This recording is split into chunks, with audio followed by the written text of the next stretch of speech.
Hello and welcome to Homeworld, Deserts of Kharak Online Part 2. In this video I'm going to show you the methods I used, which were slightly more conventional than my previous video, to achieve a victory.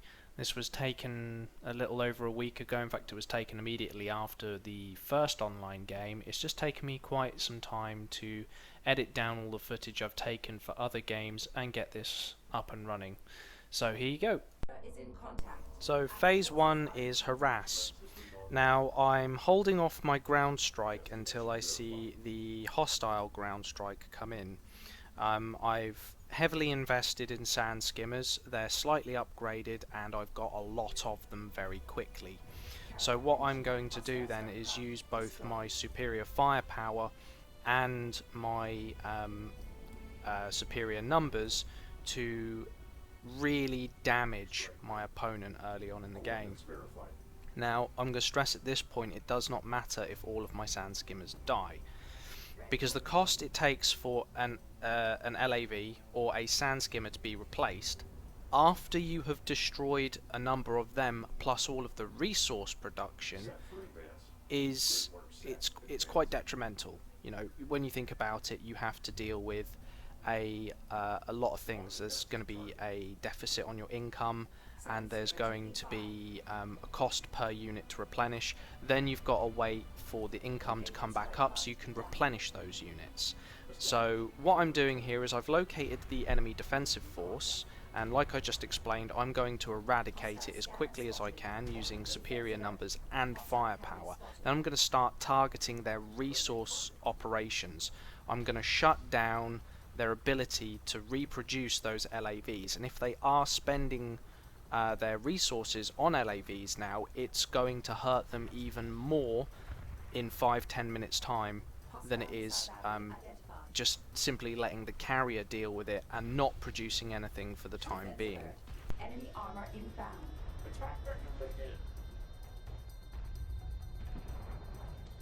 Strikecraft destroyed. As you can see, my attack is fairly unhindered and incredibly successful, and it has the added bonus of having the teammate of this enemy pull in his resources to build LAVs to come and deal with what I'm doing. So what I've done effectively is really hit two players really hard early on. So now the sand skimmers have effectively done their job. We are building a minor defensive ground team, and we're going to move on to air superiority phase 2. So you can see the ground team there, that little mesh of blob right in the middle of the screen. I am now moving my air units to a flanking position. I'll discuss the ground units much later on in the video, but right now we're focusing on doing the same thing we've just done with the sand skimmers, but we're going to do it from the air. This has the added benefit of a majority of the ground units obviously cannot touch the air units, and the units that can, as you can see, I target them first. I make sure they are my top priority. You can see here that they've gone straight for some cruisers. They've gone down the tech tree very quickly, but because one player is so far behind in the economy race, I am able to use my bombers as disposable strikes effectively to continuously assault both income production facilities for both of the enemy players. And here you can see I've now switched my target, which was a very clever tactic, so I know they were going to focus more on the defense of the right hand side rather than the left hand side. Unfortunately for this particular strike that you're now seeing, I fucked up on the click. So I didn't take down the anti-air that I intended to take down, and for some reason it just wouldn't let me fucking click on the resource gatherers either, which was kind of a bit frustrating, but it doesn't matter because effectively the job that I set out to do with air superiority was complete. Now we're moving on to phase 3, the coordinated ground strike. Now you'll see that I've gone back to using sand skimmers. This is primarily for their mobility and their ability to harass the resource production of my opponent. I'm constantly hitting that resource production. I want them to really feel the sting of having a lower income than me and my teammate. So while I've been doing that, my teammate has decided he's going to use his forces to attack, which was very good because it meant that while my sand skimmers had pulled a majority of the hostile units over to the right hand side of the map, he was able to now use his cruisers with greater efficiency on the left hand side of the map to deal with a number of the enemy hostile units, and also bring him within range of a ground strike on the enemy resource operation, which again we're definitely wanting to target that. We want to make sure that the enemy don't get enough resources to build a large number of cruisers or any other more powerful weapons to fight back with. Now this time, instead of me sending in my sand skimmers first, I've deliberately waited for my teammate to start a cruiser assault. This means that a number, even more of the enemy defensive units are going to have to go over to the other side to deal with it. The cruisers obviously have more hull points and can deal more damage, so you're going to need a lot larger force to destroy those ground units, which allows me again to take my sand skimmers directly to the heart of the resource operation for this player. So effectively we've shut down one player almost completely, and it's almost a 2-on-1 fight at this stage because one player has to defend two carriers and two sets of resourcing rather than just one. Here you can see my teammate is now finally pulled back from the front line. He doesn't want to take any more damage. That's fine. My sand skimmers are still a disposable unit for me, and they are. It does not make a blind bit of difference if I lose them. Now these sand raiders I'm using to locate the enemy forces.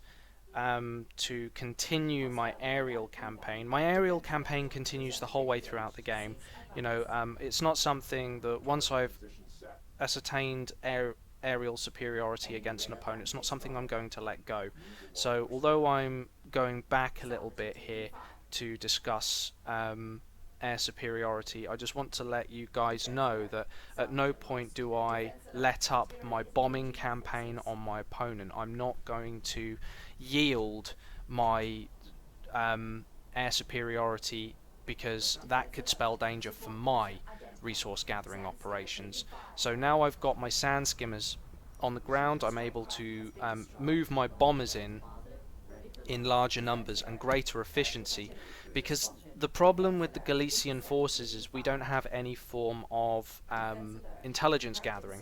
The coalition can use things like drones, so you can get like some information on an area that you cannot otherwise see. With Galician forces you don't have that, so you use the sand skimmer instead. It can move across the map very quickly, and then as you can see here, I'm basically able to bomb the resource operation into nothing again for like the third or fourth time, into complete and utter dust without any form of impunity whatsoever. Enemy support cruiser destroyed. So this now brings us neatly to Phase 4, Endgame. So what we've done throughout the game, just to reiterate, is we've phased our strategies 1 to 4 and we've layered them constantly. So I start off by harassing with sand skimmers, which I maintain throughout the game. I have achieved aerial superiority, which I then maintain throughout the game. And then we've gone on to coordinated ground strikes with a teammate, which again we've managed to maintain throughout the game. So we're using the sand skimmers again to push the line of sight of our ground forces this time, so we can hit at long range with the Galician cruisers, which are basically giant mobile railguns. Now I've got these cruisers upgraded to have anti-air turrets on them, so when the enemy starts come sniffing with airstrikes like this, I'm able to shut down any form of opposition to them having some form of rival air units. Now, I've lost one cruiser and they've lost two. Yes, I lost a lot of sand skimmers, but sand skimmers are incredibly easy to replace. You have a lot of the orange resource, which at this stage of the game to simply replace them with. So it's not like I'm losing out here. We're now going to position the cruiser strike force behind a load of sand dunes in the corner, so they're really out of the way, they're out of line of sight, and here my teammate is making good on the fact that I've managed to destroy two cruisers over the other side of the map, and he's starting to move his units in and engage the enemy. Forward advance. Move. Hostile railgun eliminated. Relay for command. Force out. Move. This is your captain. Now what I'm going to do is I'm going to risk my cruiser strike team. This is a risky maneuver, and I wasn't really sure if it would pay off at all, but I lose my cruisers here, spoiler alert, to a majority of the enemy ground forces, but not before I manage to do significant damage. And I take this opportunity of being able to spot them, and I use my bomber squadrons to target what remains of the enemy ground team, which is having to swing between the left defense and the right hand defense. And because I am basically unstoppable at this point with my air units, as you can see, anything which is firing missiles into the sky is getting targeted first, and now absolutely everything is fair game on the floor. The chances of them being able to afford to replace that is pretty much null and void at this point. Hostile cruiser eliminated.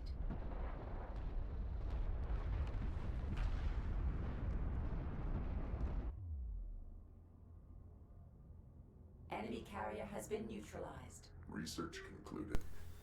So the eagle-eyed viewers among you will have noticed by now that I haven't edited down the end game portion at all, and the really eagle-eyed viewers among you will have noticed I have been upgrading my carrier the whole time throughout the end game clip, and that's because it unlocks the missile strike ability for, doesn't matter, Coalition or Galician, they get a different type of missile strike, but it does effectively the same thing.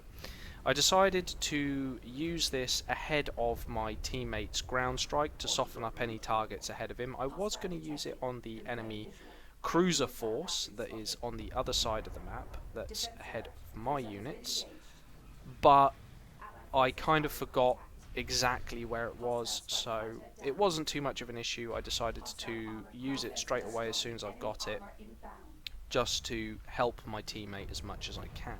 Hostile strike craft destroyed.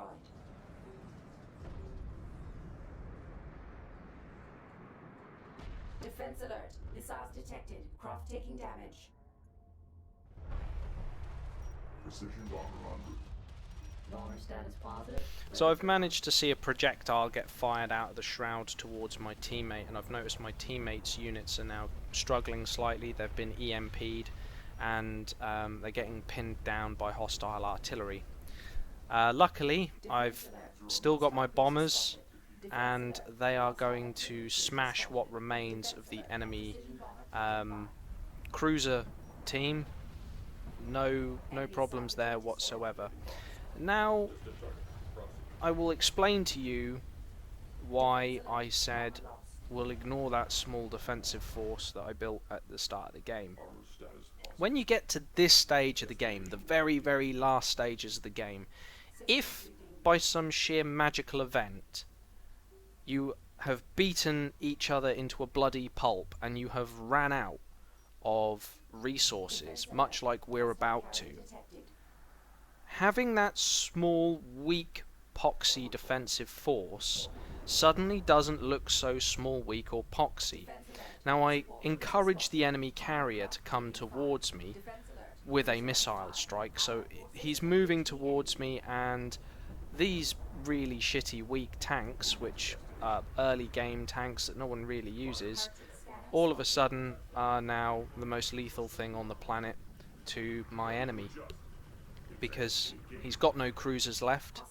He's certainly not going to have any resource left. I'm struggling with resource at this stage, with the blue resource at the very least. So my opponents sure as hell are. My teammate, I would like to thank my teammate at this point. He did not rush in to destroy the carrier.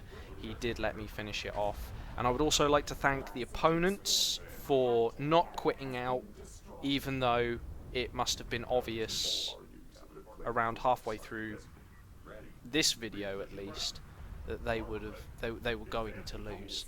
So I just want to thank everyone who helped with me making this video. So there you have it, guys. Deserts of Kharak Online.